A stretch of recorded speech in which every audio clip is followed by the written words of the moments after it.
हमारे कॉन्ट्रैक्टर। संगठन हमारे 3-4 संगठन हमारे पूरे साथ है। पूरे एक साल हो गया, 12 महीने हो गया। दीपावली से दीपावली आ गई, पैसा का पता नहीं। हर्षल पाटिल एक हमारा एक दोस्त था, उसके एक बच्चे है आत्महत्या कर डाला उसने बेचारे, पूरा उद्ध्वस्त होगा उसको होने के बाद भी फिर भी शासन को हुशारगी नहीं, मतलब जागी नहीं आ रही। तो आप 1 साल हो गया बोल रहे हैं, फिर इतना लेट क्यों हुए आप और जो है तो आंदोलन कर रहे हैं? ये लाड़की बहन ठीक है शासन का, लेकिन लाड़की बहन हमारे आड़ी आ रही, ऐसा हमारी भावना है।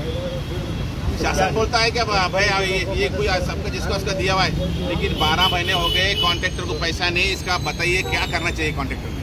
इतना करने के बाद भी आपकी मांग पूरी नहीं होता, हम देखते आप देखेंगे मुंबई ने तो फिर आप जो हमारे हालत आप फांसी लगाने की बारी आ गई हम लोग। नाम बोलो आपका? हसन पटेल, जल जीवन मिशन के काम करता हूँ मैं, सिल्लोड। थकलेलं आहे। आज तुम्हाला आंदोलनाची पाळी आलेली आहे। जिल्हाधिकाऱ्यासमोर तुमचं सर्व कॉन्ट्रॅक्टदारांना अभियंत्याचं आंदोलन चालू आहे। नेमकं काय प्रकरण? प्रकरण असं आहे की गेल्या 1.5 वर्षापासून आम्हाला निधी म्हणजे नाही म्हणून मिळाली आहे। आता जल जीवनचं तर आमच्या एका बंधवांनी आत्महत्या केली, आपल्याला सगळ्यांना बातमी माहिती येते। म्हणजे असे वेळ सगळ्यांवर येते। आज आमच्या मागं लेबर आहेत, ड्रायव्हर असतात, गाडीवाले असतात, सगळे असतात, ट्रॅक्टरवाले असतात, ते असतात, त्यांचे पण कुटुंब आमच्यावरच डिपेंड असतो। थोडा आवाज कमी करा जरा। त्याच्यामुळे सगळ्यांचं जलजीवन म्हणजे सगळ्यांचं विस्कळीत झालेलं आहे। तरी कृपया करून सरकारने आम्हाला पैसे द्यावा काय, आणि जेणेकरून आमचं पण रोजीरोटी चालेल। मग त्यासाठी आम्ही आज धरणं आंदोलन करत आहे। बरं, काय तुमच्या इतकी दिवसापासून जे थकीत बिलं थकलेले आहे, किती ठेकेदार तुमच्या सोबत आहे? ठेकेदार आमच्याबरोबर सगळे सोबत आहे, पण सरकार आम्हाला इथं बसण्याची पण परवानगी देत नाहीये, नाहीतर अजून मी हजारो लोक यायला तयार आहे। तर तुम्ही महाराष्ट्रभर जे जलजीवनचे ठेकेदारांनी कामं केले, आता तुम्हाला काय अडचण आहे? बिलं थांबवण्यासाठी कोण अडचण करतं? नाही, आता केंद्र सरकार पण जलजीवनला पैसे देणार होतं, पण आता त्यांनी स्वतःहून त्यांच्या अंगावरची जिम्मेदारी झटकलेली आहे आणि त्यांनी सांगितलं की हे आता महाराष्ट्र सरकारनेच पैसे द्यावं। पुढची भूमिका काय असणार तुमची? पाणी पुरवठ्याचे आज रस्ते पुलाचे तर लाईव्ह चालू आहे तुमचं।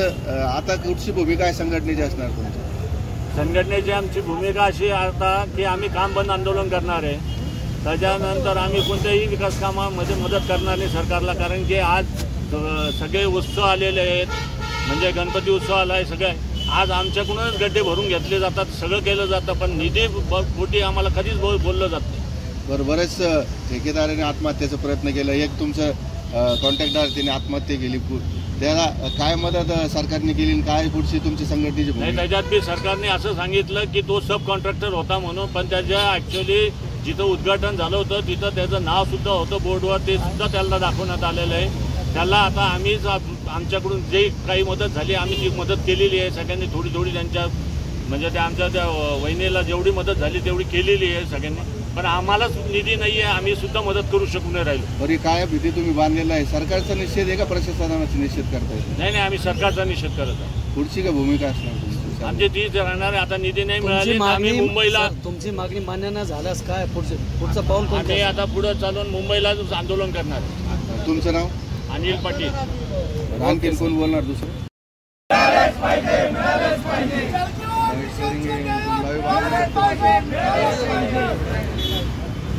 सार्वजनिक बांधकाम विभागाचे देयक मिळालेच पाहिजे, मिळालेच पाहिजे, मिळालेच पाहिजे।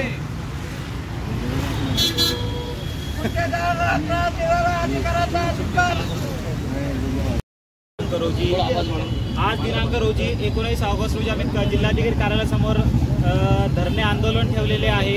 राज्य अभियंता संघटना, कंत्राटदार महासंघ, पाणीपुरवठा संघटना यांच्यामार्फत आम्ही आंदोलन करत आहोत। गेल्या 1.5 वर्षापासून जलजीवन मिशन असो, जिल्हा परिषद असो किंवा PWD असो किंवा इरिगेशन असो, यांना शासनाने कुठल्याही प्रकारचा निधी दिला नाही, त्यामुळे प्रत्येक कंत्राटदारावर आज उपासमारीची वेळ आलेली आहे। आमच्याच एका कंत्राटदार बंधूंनी हर्षल पाटील यांनी आत्महत्या केली, तसेच आपल्याला इथून पुढे वेगवेगळे कंत्राटदार आत्महत्या करण्याची वेळ त्यांच्यावरती शासनामार्फत करण्यात आलेली आहे।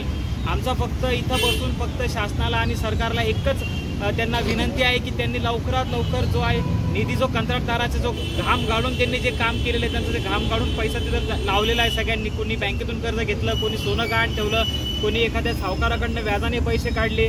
त्यांना आज म्हणजे इतकी वाईट परिस्थिती, त्यांचे घर जप्त होऊ लागले, त्यांचे जे ठेवलेले सोनं आहे सोनाराकडे ते त्यांनी मोडून टाकलेले. तर आमचं एकच एक विनंती आहे सगळ्या सरकारला आज तुमच्या सगळ्यांच्या मार्फत की जो निधी आहे तो पटकन लवकरात लवकर देण्यात यावा. काय नाव तुमचं? माझं नाव अक्षय, जिल्हा अध्यक्ष, राज्य अभियंता संघटना.